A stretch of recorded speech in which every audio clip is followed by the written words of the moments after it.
আসসালামু আলাইকুম ওয়া রাহমাতুল্লাহি ওয়া বারাকাতুহু। আলহামদুলিল্লাহি ওয়াহদাহ ওয়াসসালাতু ওয়াসসালামু আলা মান লা নাবিয়্যা বা'দাহ ওয়া আলা আলিহি ওয়া সাহবিহি ওয়া বারিক ওয়া সাল্লিম। আউযু বিল্লাহি মিনাশ শাইতানির রাজীম। বিসমিল্লাহির রহমানির রহিম। ওয়া মান আহসানু কওলাম মিম্মান দাআ ইলাল্লাহি ওয়া আমিলা সালিহান ওয়া ক্বালা ইন্নানি মিনাল মুসলিমিন। ওয়া ক্বালা রাসূলুল্লাহি সাল্লাল্লাহু আলাইহি ওয়াসাল্লাম কুলু লা ইলাহা ইল্লাল্লাহ তুফলিহু আও কামা ক্বালা নবী আলাইহিস সালাতু ওয়াসসালাম। সকলকে ইসলামী দাওয়া সম্পর্কে অবগত করার জন্য আজকের এই বার্তা দিচ্ছি। ইসলামী দাওয়া হলো আল্লাহর সাথে বান্দার সম্পর্ক এবং বান্দার সাথে বান্দার সম্পর্ক আর মানুষের সাথে সৃষ্টিকুলের সম্পর্কটাই হলো ইসলামী দাওয়া। দাওয়া কথাটির অর্থ হলো সমস্ত প্রকার দাসত্ব থেকে মুক্ত হয়ে একমাত্র আল্লাহর দাসত্ব গ্রহণ করা, মানুষকে গায়রুল্লাহর দাসত্ব থেকে মুক্ত করে আল্লাহর আনুগত্য করার আহ্বান জানানোকেই ইসলামী দাওয়া বলে। সরকারে দু আলম শাফিউল মুজদাবিন রহমাতুল্লিল আলামিন মুহাম্মদুর রাসূলুল্লাহ সাল্লাল্লাহু আলাইহি ওয়াসাল্লাম সর্বপ্রথম মানুষকে যেই আহ্বান করেছেন, যে দাওয়াতটা দিয়েছেন, সেটা হলো কুলু লা ইলাহা ইল্লাল্লাহ তুফলিহু। তোমরা ঘোষণা দাও আল্লাহ ছাড়া কোনো মাবুদ নাই, আল্লাহ ছাড়া কোনো উপাস্য নাই, একমাত্র ইবাদতের মালিক আল্লাহ। একথা ঘোষণা দিলেই তোমরা সফলকাম হবে। সর্বপ্রকার তাগুতকে পরিহার করে এক আল্লাহর প্রতি ঈমান আনাই হলো দাওয়াতের মূল কথা। এ ব্যাপারে পবিত্র কালামুল্লাহ শরীফের সূরা বাকারার 256 নম্বর আয়াতে কারিমায় মহান আল্লাহ রাব্বুল আলামিন বলেন, লা ইকরাহা ফিদ্দীন। দ্বীনের ভিতরে কোনো জবরদস্তি নাই, কোনো জোরাজোরি নেই, বাড়াবাড়ি নাই। ক্বাদ তাবায়্যানা রুশদু মিনাল গাই।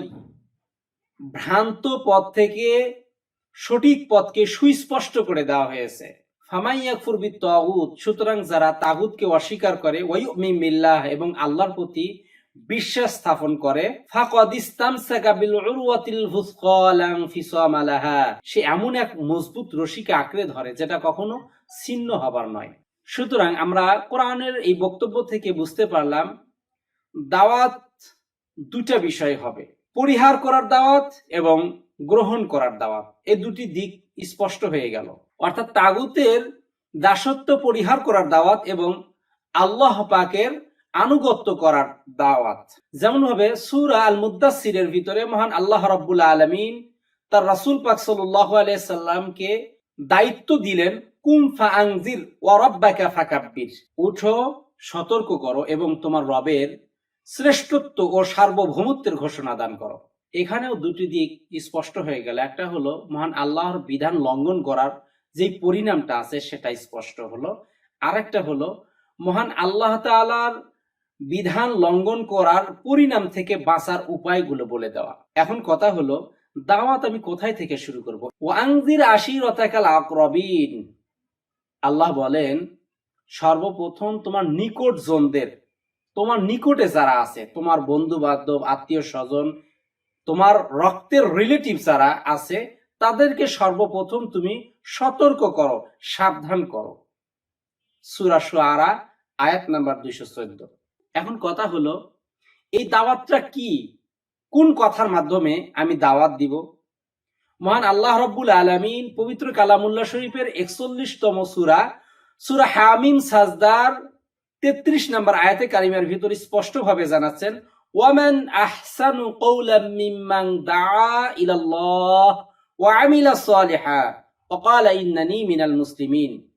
তার কথার চেয়ে ভালো কথা আর কার হতে পারে যে মানুষকে আল্লাহর পথে আহ্বান করে, ওয়া আমিলা সালিহা, এবং নেক কাজ করে, ওয়া ক্বালা ইন্নানি মিনাল মুসলিমিন, এবং প্রকাশ্য ঘোষণা করে যে আমি মুসলমানদের অন্তর্ভুক্ত, আমি সারেন্ডারকারীদের অন্তর্ভুক্ত।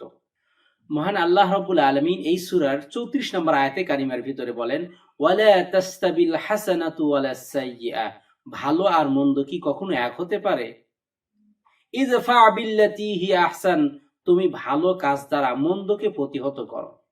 ফাইযাল্লাযী বাইনাকা ওয়া বাইনাহু আদাওয়াতুন কাআন্নাহু ওয়ালিয়্যুন হামীম। তাহলেই তোমার এবং তোমার যার সাথে শত্রুতা ছিল তার মধ্যে এমন হয়ে যাবে যেন সে তোমার অন্তরঙ্গ বন্ধু। ওয়ামা ইউলাক্কাহা ইল্লাল্লাযীনা সাবারু। এটা শুধু তাদের ভাগ্যেই লেখা থাকে যারা কিনা ধৈর্য ধারণ করে।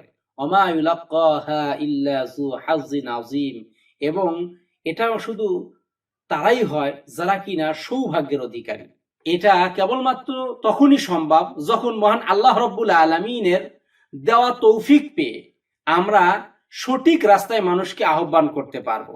মহান আল্লাহ রাব্বুল আলামিন সূরা আল ইমরানের ভিতরে স্পষ্টভাবে জানিয়ে দিয়েছেন, ওয়াল তাকুম মিনকুম উম্মাতুন ইয়াদউনা ইলাল খায়র ওয়া ইয়ামুরুনা বিল মা'রুফি ওয়া ইয়ানহাউনা আনিল মুনকার। তোমাদের মধ্যে এমন একটা দল থাকবে যারা কিনা মানুষকে সৎ পথে আহ্বান করবে এবং অসৎ কাজগুলো থেকে ফিরিয়ে রাখবে। আল্লাহ রাব্বুল আলামিন এই সূরা আল ইমরানের ভিতরে আরো স্পষ্টভাবে জানিয়ে দিয়েছেন, কুনতুম খায়রা উম্মাতিন উখরিজাত লিন-নাস তা'মুরুনা বিল মা'রুফি ওয়া তানহাউনা আনিল মুনকার ওয়া তু'মিনুনা বিল্লাহ। তোমাদেরকে বের করা হয়েছে একটা উত্তম জাতি হিসাবে, যারা মানুষকে সৎ পথে আহ্বান করবে এবং অসৎ কাজগুলো থেকে মানুষকে ফিরিয়ে রাখবে এবং আল্লাহর প্রতি ঈমান রাখবে, আল্লাহর প্রতি অবিচল থাকবে, অগাধ বিশ্বাস রাখবে।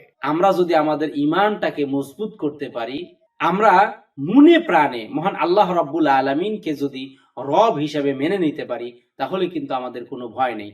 আল্লাহ রাব্বুল আলামিন সূরা হামিম সাজদার ভিতরে বলেছেন, ইন্নাল্লাযীনা ক্বালু রাব্বুনাল্লাহ, নিশ্চয়ই যারা বলে আল্লাহ আমার রব, সুম্মা ইসতাকাম, এবং তার উপরে অবিচল থাকে, ইস্তেকামাত থাকে, তাতানাজ্জালু আলাইহিমুল মালায়েকা, তাদের জন্য মহান আল্লাহ রাব্বুল আলামিন আসমান থেকে একদল ফেরেশতা পাঠান। আল্লাহ তাখাফু ওয়া লা তাহজানু, তারা বলে তোমাদের কোনো ভয় নাই, তোমাদের কোনো চিন্তা নাই, ওয়া আবশিরু বিল জান্নাহ, এবং তোমাদের জন্য জান্নাতের সুসংবাদ। আমরা যদি মহান আল্লাহ রাব্বুল আলামিনকে রব হিসেবে পেয়ে খুশি থাকি এবং আল্লাহকে রব হিসেবে পেয়ে তার উপরে ইস্তেকামাত থাকতে পারি, তাহলে অবশ্যই ফেরেশতাগণ আমাদেরকে যেই সুসংবাদ দিয়েছেন সেটা হলো আমাদের কোনো ভয় নাই, আমাদের কোনো টেনশন নাই, আমাদের জন্য জান্নাতের সুসংবাদ।